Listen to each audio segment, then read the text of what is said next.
Donc, je vais, si vous le permettez, vous parler de ce vaste et beau programme, comment passer de la vie ordinaire à la vie extraordinaire, ou si vous préférez, j'inverse, comment on passe de la vie extraordinaire à la vie ordinaire. Mais je pense que c'est plutôt comment passer de la vie ordinaire à la vie extraordinaire. Dans la vie ordinaire, l'être humain est très souvent déconnecté de sa véritable nature et de sa mission de vie. Les conventions et les traditions restreignent ses libertés, il s'ennuie et voudrait réaliser ses rêves, ses aspirations, mais a peur de l'inconnu, craint de perdre ses habitudes. Il a tout simplement peur du changement et doute de ses capacités. Puis, un jour, à l'étroit dans sa vie ordinaire, l'individu fait une rencontre très intéressante, vit un événement heureux ou malheureux, ou tout simplement décide de s'inspirer d'une grande figure, Socrate, Randi, Mère Teresa, Kennedy, Martin Luther King, Edgar Morin et j'en passe. Ce qui va chambouler totalement sa vie. Et donc quand je dis il va faire une belle rencontre, il va vivre un événement heureux ou malheureux. Un événement malheureux, ça peut être tout simplement un décès, ça peut être la maladie, ça peut être la perte d'un emploi, ça peut être beaucoup de choses. Et là, ça peut être le point de départ, c'est un déclic. Et ça peut être le point de départ vers une nouvelle vie. Ça peut être la volonté justement de changer totalement de vie. Donc il y a un appel. Cet appel, il émanera, de son âme et se produira à ce moment-là. Il ressentira donc la nécessité de changer. Il devra dépasser alors le seuil pour basculer de la vie ordinaire à la vie extraordinaire. C'est comme une porte et on se dit est-ce que je la franchis ou je la franchis pas? Qu'est-ce qui va se passer quand je vais aller de l'autre côté? Est-ce que quand je vais changer de vie, parce que la vie que je mène aujourd'hui ne m'intéresse pas, parce qu'elle ne me motive pas, parce que je ne suis pas enthousiaste, parce que je me lève le matin mais que je vais au travail et que je n'ai absolument aucune excitation, que j'y vais parce que bon, c'est mon gagne-pain. Mais si je devenais musicien, si je devenais chanteur, si je devenais peintre, si je faisais ce que j'ai envie de faire, si je tout simplement exprimais, laissais la possibilité à mon âme de s'exprimer, qu'est-ce qui se passerait? Donc avant de poursuivre, donc cette personne-là qui passe de l'autre côté, je l'appelle le héros.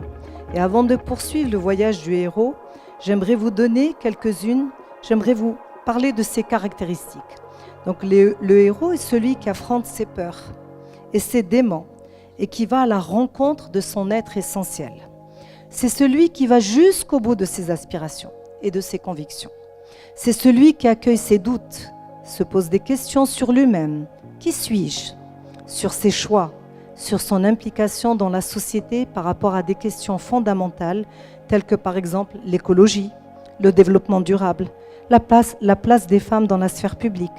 C'est celui qui partage ses trésors avec sa communauté. Et quand je parle de trésors, ça veut dire que toutes les connaissances qu'il a et tout ce qu'il a appris dans la vie, il va le partager avec sa communauté. Il va le partager avec sa famille, il va le partager avec son environnement, il va le partager avec la communauté, il va le partager à l'échelle mondiale avec tous les êtres humains qu'il va croiser.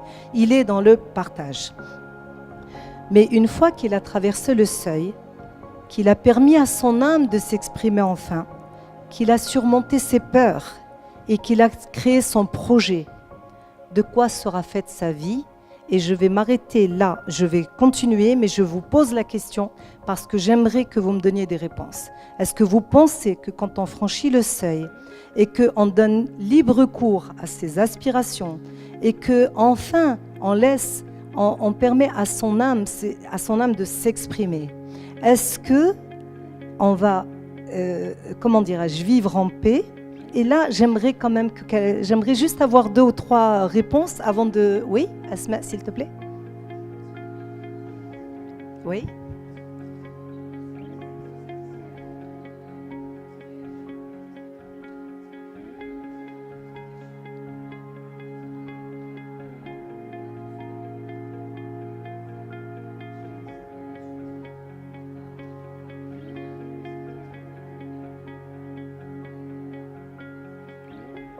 Oui, mais est-ce qu'on va avoir quand même une vie sereine, etc. ou pas? C'est la question que je pose.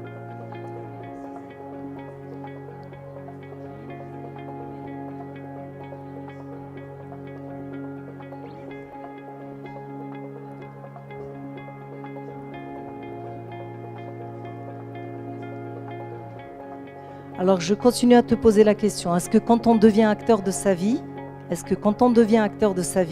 ça veut dire qu'on va vivre une vie sereine, une vie paisible et une vie où tout va bien? Et c'est une question qui est très importante pour moi.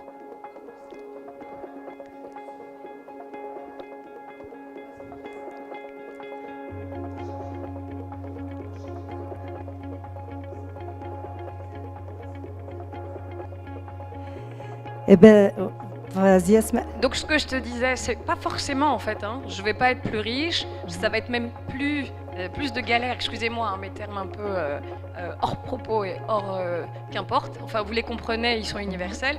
C'est ma vie en fait, qu'elle soit pauvre ou qu'elle soit riche, finalement, elle sera riche de conséquences. Et si j'arrive moi à faire changer ma propre personnalité, à faire voir à ma famille ou à des gens ou à des amis, eh ben je vais réussir. Et puis c'est aussi l'environnement, le fait aussi de s'ouvrir vers les autres. Ça veut dire de finalement, en fait, le question de timing, on en parlait et avec plein de filles qui sont là aujourd'hui. Le timing, c'est au moment où on l'a décidé. Et si je l'ai décidé, avec toutes les galères, avec la misère, ça peut être très souvent, on peut tout perdre. Et en règle générale, on perd tout. Mais finalement, on gagne bien mieux. C'est une belle réponse. Oui, je pense que tout le monde a envie Oui, allez-y, parce que tout se passe à ce niveau-là, justement. Et après, je continue de développer. Résumer ce que tu viens de dire et te dire ce que j'en pense. C'est pour moi, les difficultés sont les mêmes, voire vont devenir un peu plus conséquentes. Simplement, on va passer d'un état de spectateur de sa vie à un état d'acteur dans sa vie. Et ça c'est vraiment le jeu en vaut la chandelle. Voilà. Absolument. Justement, la question que tu as posée, une fois on devient acteur, est-ce qu'on va vivre heureux et serein? Moi, je dirais non, on va changer de perception par rapport à la chose. Et tout dépend de l'étiquette qu'on met sur l'expérience. Et là, on peut vivre bien ou non selon nos modes de pensée. Voilà. Eh bien, mesdames, merci beaucoup. En fait, on est très proche de la réalité, c'est-à-dire que... Pardon, allez-y, bien sûr. En fait, moi, je pense que oui, on arrive à une certaine sérénité, mais il y a toujours le côté anxieux, parce qu'il y a toujours un objectif de résultat et on a envie parfois de se surpasser. Ce qui fait que la sérénité et la paix intérieure, je ne suis pas sûre qu'on la trouve en ayant en ayant trouvé sa voie tout de suite. Parce qu'il y a toujours un petit côté... je pense, ça dépend de la personnalité après, mais voilà. Écoutez, pour vous répondre, tous les individus de la planète sont ombre et lumière. Et quelle que soit la vie que vous aurez, et ça vraiment c'est une leçon de vie, ce que je suis en train de vous dire, c'est partager avec vous une leçon de vie.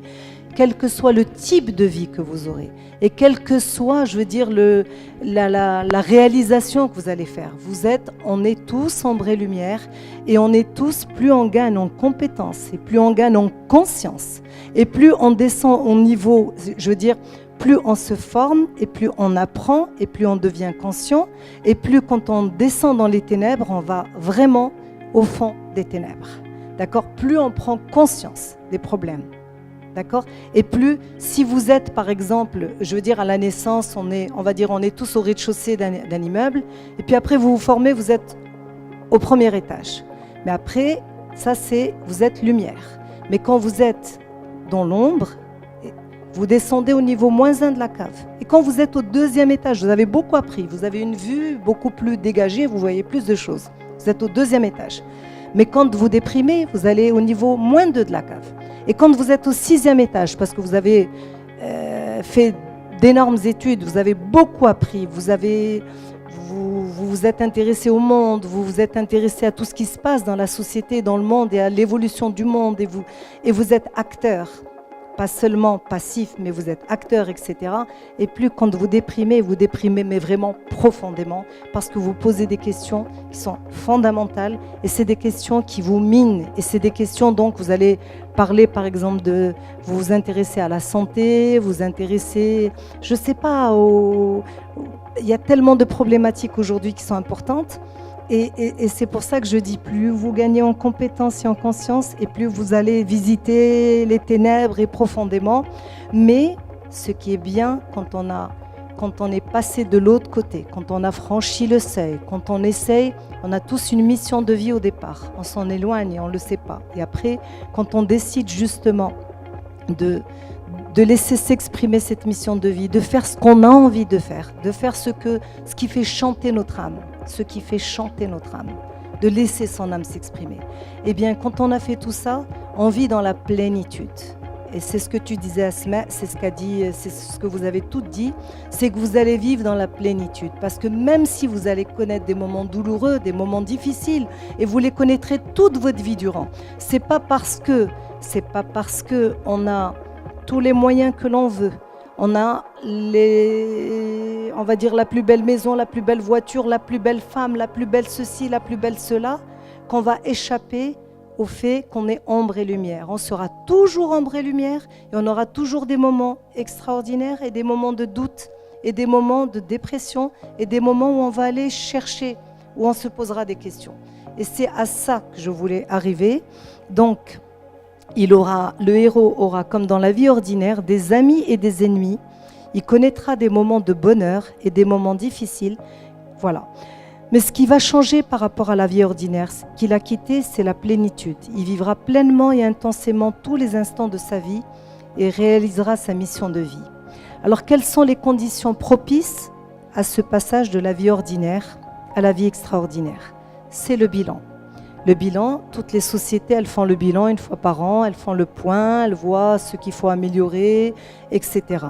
Et chacun d'entre nous devrait prendre 1 à 2 semaines et aller en retraite quelque part, arrêter toute activité, arrêter toute excitation et essayer de faire le point, de faire le bilan pour justement corriger les comportements inadaptés, se fixer de nouveaux objectifs et pour répondre aux questions suivantes. Qu'est-ce que je fais de ma vie, de mes talents et des ressources mises à ma disposition? Ai-je fait un bon usage de mon temps et de ma vie? Comment ai-je aimé? Comment ai-je respecté?